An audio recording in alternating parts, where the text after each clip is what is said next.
दोस्तों बर्फ से ढका एक ऐसा मंदिर जिस पर बड़ी से बड़ी चट्टानें आकर गिरती रहीं, फिर भी 400 साल तक यह मंदिर वैसा क्या वैसा बना रहा। ना मंदिर की दीवारों पर कोई खरोच आई और ना ही उसे कोई नुकसान पहुंचा। लेकिन फिर कई सालों बाद इस मंदिर पर लदी बर्फ की चट्टानें अपने आप से पिघलने लगी और तब दुनिया के सामने एक ऐसा मंदिर आया जिसे देखकर साइंटिस्ट और जियोलॉजिस्ट सभी के सभी दंग रह गए, क्योंकि सबके मन में एक ही सवाल था कि आखिर इतना सब कुछ झेलने के बाद भी यह मंदिर सही सलामत कैसे है। कहते हैं दोस्तों यह एक ऐसा मंदिर है जिसके दर्शन करने से मोक्ष के सभी रास्ते खुल जाते हैं, क्योंकि महाभारत काल में शिव जी ने यहाँ पर स्वयं प्रकट होकर पांडवों को स्वर्ग का मार्ग दिखाया था। यह मंदिर कोई और नहीं बल्कि महादेव के 12 ज्योतिर्लिंगों में से एक है। हिमालय की चोटियों के बीच बसा केदारनाथ मंदिर है। उत्तराखंड में रुद्रप्रयाग नाम का एक छोटा सा शहर है जो कि बेहद खूबसूरत वादियों से घिरा हुआ है और इन्हीं वादियों में बसा हुआ है शिव जी को समर्पित बाबा केदारनाथ मंदिर। यह भव्य मंदिर भारत के सबसे पुराने धार्मिक स्थानों में से एक है और दोस्तों कहा जाता है कि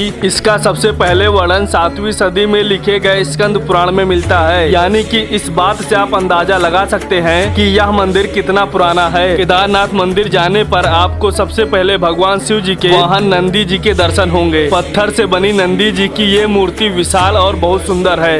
वहीं नंदी जी के मूर्ति के ठीक सामने मंदिर का मुख्य भाग जिसमें एक बड़ा सा मंडप है और इसी के बीचों बीच स्थित है मंदिर का गर्भगृह, जहां एक ऐसा शिवलिंग स्थापित है जो बाकी शिवलिंग से बिल्कुल अलग और अनोखा है। क्यों है? क्योंकि इसका शेप त्रिकोणा आकार है, जैसा कि आप इस वीडियो में देख सकते हैं। कहा जाता है दोस्तों बर्फ से घिरे इस मंदिर को पांडवों ने बनवाया था। पौराणिक मान्यताओं के अनुसार महाभारत युद्ध में अपने बड़ों और भाइयों का वध करने के बाद पांडवों ने खुद को पापी मानने लगे थे। उन्होंने कई वर्षों तक हस्तिनापुर पर राज किया, पर समय बीतने के बाद उनके मन को कहीं शांति नहीं मिली। ऐसे में इस समस्या का समाधान ढूंढने के लिए उन लोगों ने ऋषि वेद व्यास की शरण ली। तब ऋषि जी ने उन्हें बताया कि अपने पापों से छुटकारा पाने के लिए उन्हें महादेव जी के शरण में जाना होगा। वेद व्यास जी की सलाह मानकर पांडवों ने सारा राज्य अभिमन्यु के पुत्र परीक्षित को सौंप दिया और द्रौपदी के साथ भगवान शिव जी की तलाश में काशी के लिए चल दिए। लेकिन वहाँ उन्हें महादेव जी के दर्शन प्राप्त नहीं हुए और जब पांडवों को महादेव जी काशी में नहीं मिले तो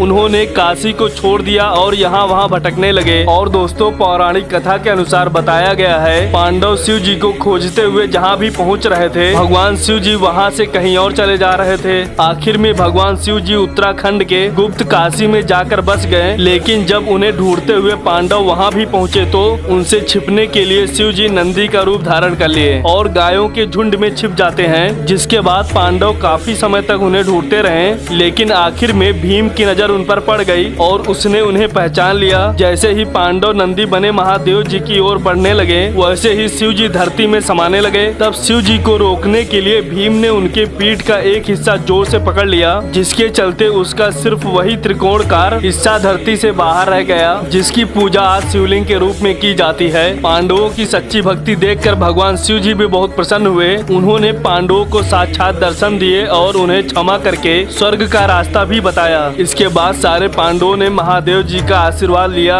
और जिस जगह पर शिवलिंग प्रकट हुआ था उसी जगह पर भगवान शंकर को समर्पित एक मंदिर बनाया, जो सारे संसार में बाबा केदारनाथ मंदिर के नाम से प्रसिद्ध है। कहते हैं दोस्तों जब महादेव जी बैल के रूप में धरती में समा रहे थे, तब उस बैल की भुजाएं तुंगनाथ में, मुख रुद्रनाथ में, नाभि मद महेश्वर में और जटाएं कल्पेश्वर में प्रकट हुई। इसलिए यह चारों स्थान और केदारनाथ धाम को मिलाकर पंच केदार के रूप में पूजा जाता है। दोस्तों यह मंदिर किसने बनाया है, चलिए जानते हैं। दोस्तों जानकारों की माने तो आज जिस केदारनाथ मंदिर को हम देखते हैं वो 8वीं सदी में गुरु शंकराचार्य ने बनाया था। लेकिन जब आर्कियोलॉजिस्ट सर्वे ऑफ इंडिया ने केदारनाथ मंदिर के पत्थरों की जांच पड़ताल की थी, तब सामने आया था कि इनका टाइमलाइन महाभारत काल से मिलता जुलता है। यानी कि इससे साफ होता है कि केदारनाथ मंदिर कई हजार साल पुराना मंदिर है। आपको बता दें कि केदारनाथ मंदिर की रक्षा शिव जी के रुद्र रूप यानी कि काल भैरव स्वयं करते हैं। 3 आंखें, 4 हाथ, गले में खोपड़ियों की माला, एक हाथ में त्रिशूल, दूसरे हाथ में डमरू, तीसरे हाथ में पाश और चौथे हाथ में खोपड़ी और साथ में उनका वाहन एक काले रंग का कुत्ता।